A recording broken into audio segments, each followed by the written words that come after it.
En esta nueva clase de campos eléctricos vamos a trabajar con un problema el cual he definido con una dificultad intermedia. Esto debido a que tendremos que emplear conceptos de geometría, física, cálculo de integrales dobles y cálculo de integrales impropias. Recuerden que si al final de la clase les resulta útil, comenten, den like y suscríbanse porque habrán desarrollos nuevos en ingeniería todos los días. Vamos con el ejercicio. El enunciado del problema nos solicita determinar la intensidad del campo eléctrico en un punto P situado a una distancia Z de una lámina infinita que tiene una densidad superficial de carga constante sigma. Para iniciar con la resolución de este ejercicio vamos a estandarizar los ejes rectangulares X, Y y Z. El eje Z es dado por el problema, mientras que vamos a definir el eje X horizontal en el plano y el eje Y también en el plano pero perpendicular a X. La definición de este sistema es en una posición arbitraria. Lo importante es reconocer que el punto P está a lo largo del eje Z. El siguiente paso para el estudio del campo eléctrico en P es definir un diferencial de carga. Ya que nuestra distribución es una superficie, el diferencial de carga también debe poseer dos dimensiones.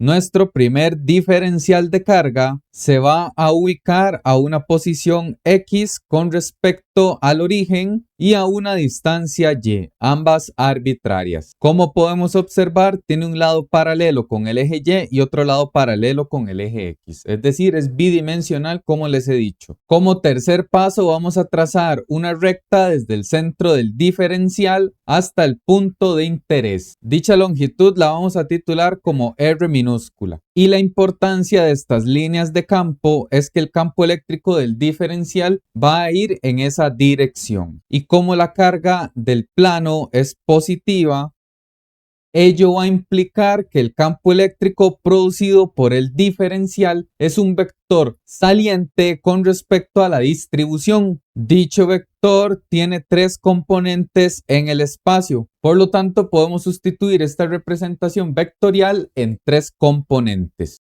Primero vamos a tener una componente X, la cual apunta en sentido negativo. Por su parte, vean que para la componente Y, el punto P se encuentra en dirección negativa con respecto al diferencial. Por lo tanto, la componente actúa en Y pero negativo. La componente Z del campo actúa verticalmente hacia arriba.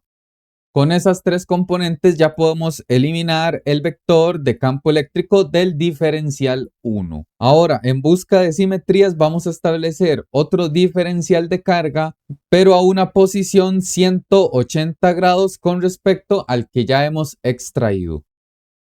Este segundo diferencial de carga se encuentra a la misma distancia X y Y a la que está el diferencial 1. Al trazar las líneas de campo de este vector, se va a producir otro campo eléctrico que es saliente con respecto a la posición y también es tridimensional, por lo que hay que descomponerlo en tres componentes. La particularidad es que la componente X y Y van a tener dirección contraria con respecto al diferencial 1, mientras que la componente Z va en la misma dirección hacia arriba. Por lo tanto, más bien aporta una componente que se debe sumar.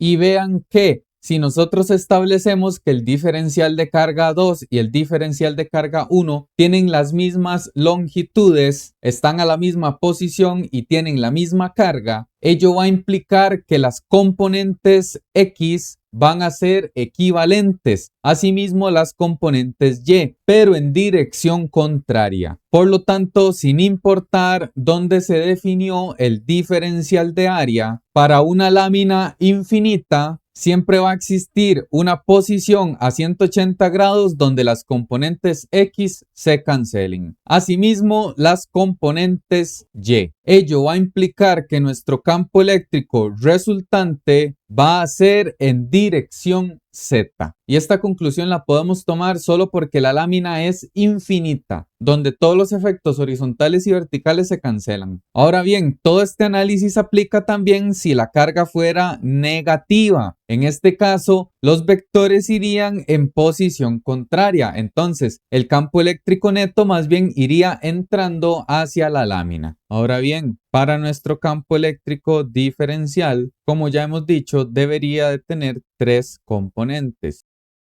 Sin embargo, por el análisis ya hecho, hemos establecido que la sumatoria del conjunto de campos eléctricos en el eje X vale 0. Asimismo, la sumatoria de todas las componentes de campo eléctrico en el eje Y también vale 0. Por lo tanto, dichas componentes se cancelan. Nuestro análisis se va a reducir a calcular la componente Z del campo del plano infinito. Ya para llevar a cabo esta etapa, basta con que tomemos en cuenta un solo diferencial. Para estimar dicha componente, lo primero que vamos a hacer es tomar el triángulo que se forma entre el origen, la posición del diferencial y el punto P. Este triángulo tiene un ángulo de 90 grados en el vértice que se forma en el origen. Tiene como hipotenusa R y como cateto vertical Z.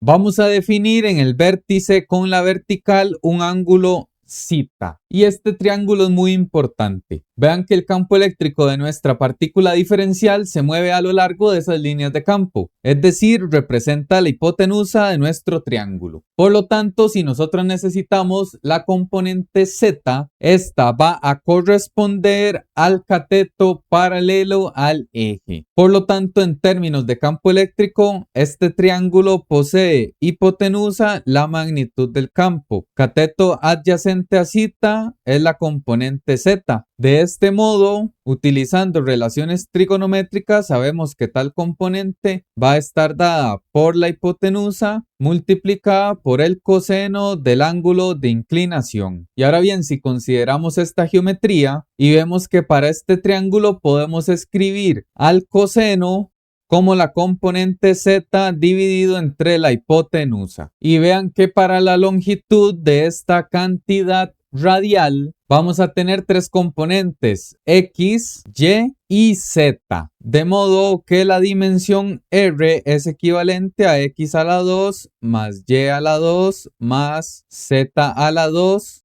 en raíz. Con ello ya podemos reescribir el coseno. Vean que sería la raíz en el denominador y en el numerador simplemente Z. Con este desarrollo ya tenemos una expresión con la geometría para el coseno. Nos resta una expresión para la magnitud del campo eléctrico. Aquí podemos emplear ley de Coulomb. Nosotros sabemos que la magnitud del campo eléctrico diferencial es la constante de proporcionalidad, la carga diferencial y la distancia al cuadrado entre el diferencial y la posición de interés. Vean que este R cuadrado lo podemos expresar a partir de la hipotenusa ya calculada. Y para el diferencial de carga es necesario que lo expresemos en términos de las variables geométricas y la densidad de carga. Así entonces requerimos emplear el concepto de densidad superficial de carga. Nosotros sabemos que a nivel macroscópico, la densidad superficial de carga está dada como la carga total entre el área. Por lo tanto, a nivel infinitesimalmente pequeño se cumple lo mismo. La densidad va a ser la carga diferencial total entre el área del diferencial. Si magnificamos nuestro diferencial, vamos a ver que tiene un lado paralelo al eje X, el cual va a tener una magnitud diferencial de longitud de X. Y paralelo al eje Y, vamos a tener una medida de Y. Vean que con ello, si nuestro diferencial es un rectángulo, su área es equivalente al producto de X de Y. Y si en la densidad de carga despejamos el de Q, lo podemos escribir como sigma de A. Es decir, nuestro diferencial de carga se puede sustituir como sigma de X de Y. De este modo, vean lo que sucede con la magnitud del campo infinitesimal. Vamos a tener la constante de proporcionalidad multiplicada por sigma de X de Y. y en el denominador la distancia r cuadrado, que correspondería a elevar esta raíz. Por lo tanto sería x a la 2 más y a la 2 más z a la 2. Y si regresamos a la componente z del campo, que es lo que andamos buscando, ya tenemos la magnitud y el coseno. De este modo, sustituyendo en la expresión, vamos a tener k sigma de x de y, el denominador, y multiplicamos por la expresión del coseno. En esta expresión podemos aplicar leyes de potencias para el denominador, de forma que mantenemos la base y sumamos los exponentes. En el caso de este paréntesis está elevado a la 1 y este otro paréntesis por la raíz es a la 1 medio. Así que 1 más 1 medio es equivalente a 3 medios. Ya en esta expresión kz y sigma son constantes y tendremos que integrar en términos de dx y de y. Recordemos que tenemos que integrar porque eso significa que vamos a sumar el aporte de todos los diferenciales que se pueden establecer en el plano. Por lo tanto, necesitamos identificar cómo varían las cantidades x y y con respecto al diferencial. Y notemos que en el caso del eje X hay plano tanto hacia la dirección de menos infinito como hacia la dirección del más infinito. Por lo tanto, vamos a decir que los límites para X van desde el infinito negativo hasta el infinito positivo. Y lo mismo pasa con Y. Hay extensión de lámina desde el menos infinito hasta el más infinito. Por lo tanto, tiene los mismos límites. Con ello, si integramos a ambos lados esta expresión, vamos a obtener que la componente z del campo eléctrico tiene que ser la integral doble desde menos infinito hasta más infinito. Y para x lo mismo, desde menos infinito hasta más infinito. Esta integral corresponde a una integral impropia y doble. La siguiente etapa es que trabajemos en buscar una solución para esta operación. Para iniciar con este cálculo, voy a extraer las constantes. Vean que sería kz y sigma. Ahora acá vamos a hacer una simplificación con un análisis de lógica para poder eliminar los menos infinitos de la expresión. Entonces vean, nosotros sabemos que en la integración doble primero debemos trabajar con la integral en términos de x. Por lo tanto, nosotros en el integrando tenemos una función en términos de x en la cual y y z son constantes. Y vean que debido al elevado al cuadrado de x, cuando se tomen valores negativos de x, o bien cuando se tomen valores positivos para dicha cantidad, vamos a ir obteniendo los mismos resultados. Ustedes lo pueden comprobar con una graficación simple. Vean por ejemplo acá, si ustedes grafican la función en términos de x y considerando a y y z como valores constantes cualesquiera, por ejemplo 0.1 y 0.2,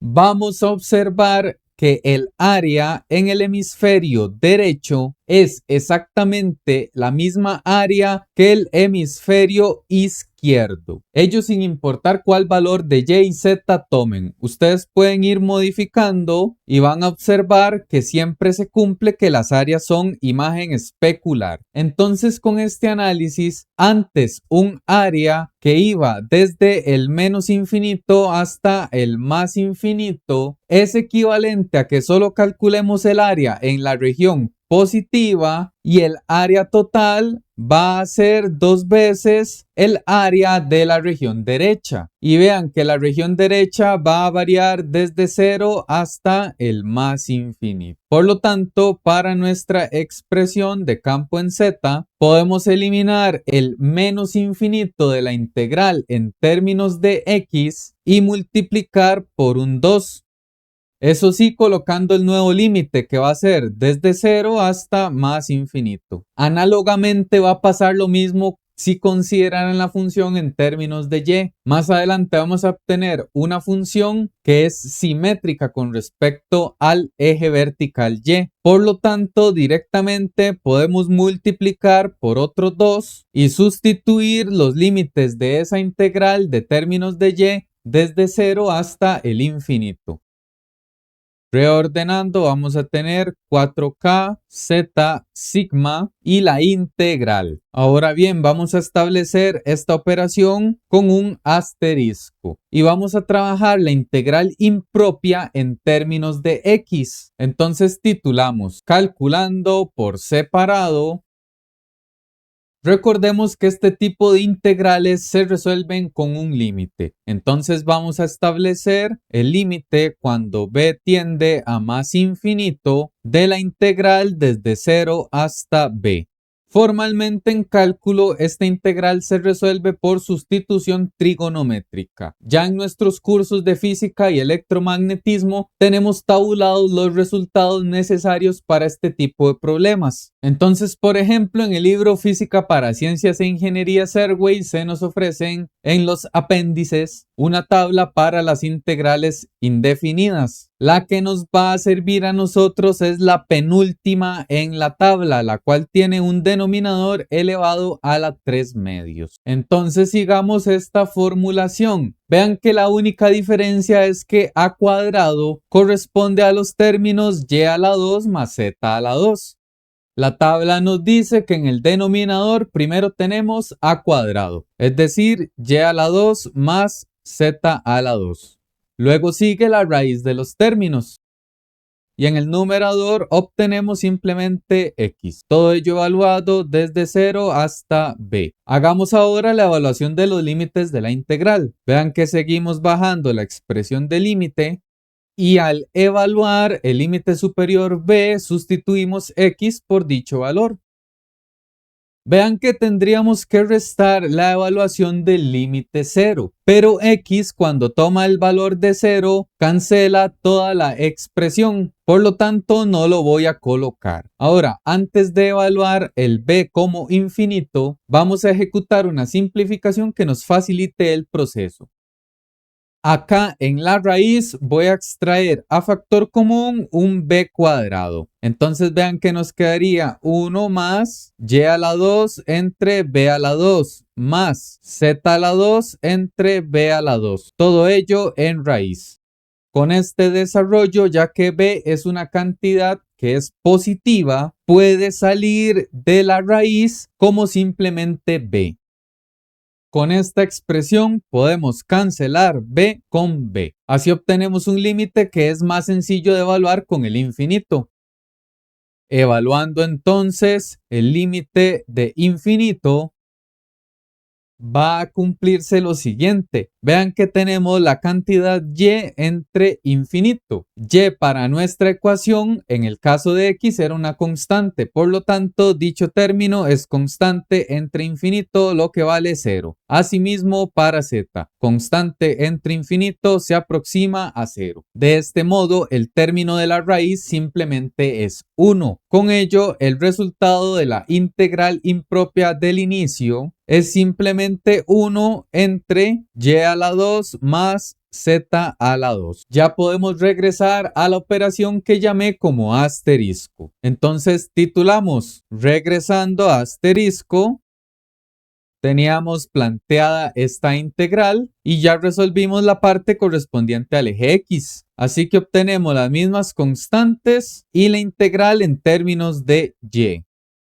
Esta función que se ha generado en el integrando también es simétrica. Noten que si ustedes grafican esta función como una expresión de 1 entre x a la 2 más otra constante arbitraria elevado al cuadrado, el hemisferio izquierdo y el derecho son imágenes especulares. Por ello fue válido que hayamos sustituido los límites desde menos infinito hasta más infinito también para la integral en el eje y. Y aquí es necesario que hagamos la misma formalidad. esta integral impropia se calcula con un límite. Entonces podemos dejar las constantes por fuera y escribir el límite cuando b tiende a más infinito de la integral de 0 a b de la función dada. El resultado de esta integral también está tabulado y de hecho es inmediata, es un arco tangente. Pueden verificar en sus tablas esta relación en la cual vamos a obtener 1 entre la constante arbitraria que en nuestro caso representa z y el arco tangente de y entre z. Así entonces tenemos las constantes y el límite. Colocamos el resultado de la integral, lo cual sería 1 entre z multiplicado por el arco tangente de y entre z. Todo ello evaluado desde 0 hasta b. Y ya podemos hacer la sustitución de los límites de la integral. Así que seguimos bajando las constantes y tendríamos el límite cuando b tiende a infinito. Voy a suscribir un paréntesis para evaluar el límite superior b. Por lo tanto, obtendríamos 1 entre z, arco tangente de b dividido entre z. Restamos la evaluación de 0. Por lo tanto, sería 1 entre z, arco tangente de 0. Por su parte, el arco tangente de 0 se puede cancelar, pues vale 0. Y con ello ya podemos sustituir el infinito del límite. Así que tenemos nuestras constantes multiplicado por la evaluación del infinito, lo cual sería 1 entre z por el arco tangente de infinito entre z. Dicho infinito entre z es equivalente a solo considerar el arco tangente del infinito. Y si ustedes grafican la función de arco tangente, van a ver que presenta un comportamiento asintótico, es decir, en el infinito va a ir aproximándose a un valor. En radianes ese valor corresponde a pi medios. Por lo tanto, nuestra expresión va a reducirse al conjunto de constantes por 1 entre z por pi medios. Y podemos hacer las cancelaciones respectivas. Z se cancela con z, 4 se cancela con 2. Y de momento ya tenemos una primera expresión para el campo eléctrico en z, lo cual estaría dado por 2 veces la constante de proporcionalidad sigma y pi. Hasta acá ese resultado es válido. Algunas bibliografías lo dejan por ahí. Sin embargo, nosotros traslademos el término de la constante de proporcionalidad a una expresión que posea la permitividad eléctrica. Entonces es equivalente a que consideremos 2 sigma pi en el numerador y en el denominador esta acá se convierte en 4 pi epsilon sub 0. Con ello podemos cancelar el 2 con el 4 y pi con pi. Así obtenemos finalmente la expresión buscada. Sigma entre 2 veces epsilon sub 0. Esta expresión es muy importante en electromagnetismo. Vamos a definir que para un plano infinito, el campo eléctrico en un punto P a una distancia z perpendicular cualquiera con respecto al plano va a estar dado por un vector que tiene la magnitud calculada y para nuestro sistema de referencia una dirección k.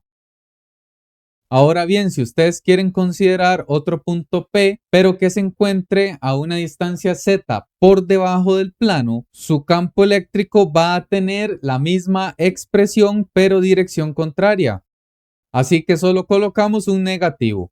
Ahora bien, si desean generar una ecuación estandarizada en términos del eje Z para posiciones por debajo o arriba del plano, ustedes pueden considerar un vector unitario. Entonces vean qué sencillo. El campo eléctrico como un vector en términos de la posición Z va a tener la magnitud calculada y como dirección podemos considerar el valor absoluto de la coordenada Z dividido entre el valor de dicha coordenada. Todo ello en dirección K.